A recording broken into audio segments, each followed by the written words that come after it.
Hello, welcome to my very wet, sodden, beat down garden.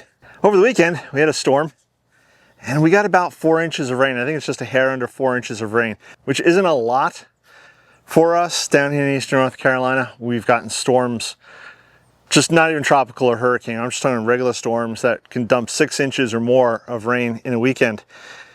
This storm though came with quite a bit of wind, and I think we had gusts up to 40-45 miles per hour, which also isn't terribly high, but with the rain, it was enough to really just knock the garden for a loop, and it's all looking quite sad. If you guys remember, this is my no-cut flower garden. Long story there. If you want, you can go back and watch those videos, but I was trying to save what was left of the zinnias for the pollinators, and the storm really just tore everything up here. I'm not sure what at this point what I can save. I think I have maybe 1-2 zinnias, maybe no. It's all looking pretty bad. So the zinnias may be gone. That's the downside. The upside is I can start cleaning up this space and preparing it for winter sooner than later, which is a good thing. You saw in the beginning of the video, I had to pick up some pots that tipped over. The wind was just enough to flop them over. My 2 lemon trees went over. Looking around the garden, and for the most part everything is fine. It's just I'm a little disappointed about this. The pots being knocked over is not the end of the world. Thankfully no damage to the plant, and thankfully there was no fruit on the plants. But I did get something on the mail on Sunday, and the poor mailman had to come out in the rain to deliver it. So let me show you what I got. Right here is the package that was delivered to me on Sunday by the fantastic mailman who came out in the pouring rain. Felt a little bad. This package wasn't supposed to be delivered till Wednesday, Thursday, but somebody didn't get that memo. And some of you may have already guessed what this is. Some of you may be still wondering what this is. And I mentioned in the last video that I did about putting the staging or the slats down here on my greenhouse bench, that one of the things I wanted to do to protect them was get these full-size baking trays. And I found these on Amazon for, I think they're like $14 a piece. So not super cheap, but metal, it'll last forever, and it's recyclable, so that's a plus. And they fit the bench, as you can see. I can put pots in here, obviously. I can water excess water that drains down to the pan. Whoop-de-doo, it's not going to damage the wood slats. I think it's a worthwhile investment. And I think it was a 6-pack that I got here. It's made in China. I thought they were going to be really cheap and flimsy. They're actually pretty sturdy and firm, which is nice. Alright, doesn't cover the whole bench, but that's fine. I did find a restaurant supply store online. If I remember, I'll leave a link below. Not sponsored or anything, but I found these trays even cheaper on the restaurant supply website. And maybe there's a local restaurant supply store nearby you. I remember when I lived in New York, there was one probably 20 minutes away, and they were open to the public, and you can go in and buy things like this for like $7, $8. So I can easily put at least 2 more here on the bench, which is fantastic. I have room on the bench on the other side, so I can put some over there. I'm pretty happy with that. But there's something out in the garden that I'm not happy with, and I'm not doing much out in the garden today because everything is just sodden. But there is one thing I want to take care of, so let's go take care of that now. Well, the storm knocked my dahlias for a loop, and I'll bring you in closer to show you some of the damage in a minute. Some of the plants were fine. Before the storm, I did some pruning and cutting back and tying up just in preparation for the storm. That's what some of this is. But closer to you guys is the Gabrielle Marie, and well, I didn't leave it in that condition. Let me bring you in closer and show you some of the damage here and see if we can tidy these up.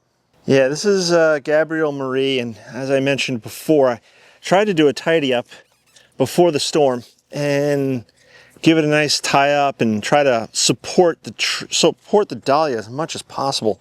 Unfortunately, Mother Nature intervened and had different ideas. I'm gonna see, and we have new growth coming up here.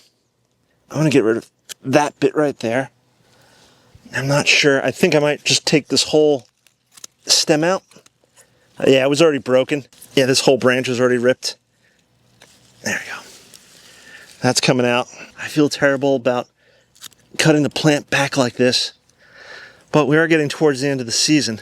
There are beautiful, beautiful flowers on that, but the weight of the flowers combined with the wind is probably what created so much damage. What I do want to do is sort of tie up this big main branch right here, just a little bit. Hopefully you can see there's obviously still flowers on this, and there are plenty of buds. So she will reflush. This is about as good as it's going to get for the time being. I don't see any more broken branches. I'll come back at some later point and tie and dispose of all of that. It's a little sad when you get storm damage like this. This plant is still putting on growth, and there's enough of the plant left. It was multi-stemmed, which is very nice. I think it's going to be fine long term, and we're maybe a month and a half away from its first frost, so I think this plant will be fine. Hopefully it holds up the rest of the season, and then come next year, it'll come back even stronger. A lot of work needs to be done in this area here.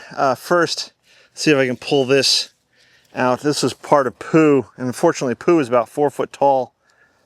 And you can see the damage that was done here. That's terrible. But the main stem is okay. It held up to the storm, and there's new growth and new buds. So it looks horrific, but I think that's going to be all right. Down here, we've got Kelvin Floodlight. And Kelvin looks pretty bad. Just trying to find which stems are broken, which stems are good. Try not to break it more stems. So this stem broke. That's no good. I think these two are okay. It's just a sad looking mess right now. So what I think I may do is just put a piece of twine right up over here. See if we can't support that a little better. All right, I think something like that.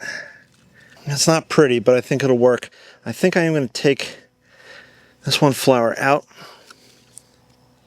And there's also new buds on here as well. So I'm thinking over the next few weeks, it'll reflush, it'll be fine. Oh, this is Cutie Patootie, FYI. I just found the plant label for it. Cutie Patootie, nice pink flowers. So that's pretty much all I'm doing today. As I mentioned earlier, the garden is completely sodden.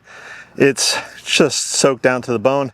So I gotta give it a day or two to drain out. The sun will be coming out tomorrow, and then hopefully by Friday I have more of the zinnias cleared out, and then I'll start preparing those garden beds for winter. And when I mean preparing for winter, all I'm going to be doing this year is clearing them out, doing a little bit of weeding, and then I have a bunch of excess straw from earlier in the season that I'll be putting down on top of the beds. Thick layer, try to suppress any and all weeds that might pop up during the winter time. So that's about it on this very wet and gray and very cool Monday. And as the sun comes out, hopefully it starts drying everything out, because there are so many things that need to get done here around the garden, and clock's ticking. So with all that being said, I'm going to catch you guys in the next one. Bye-bye.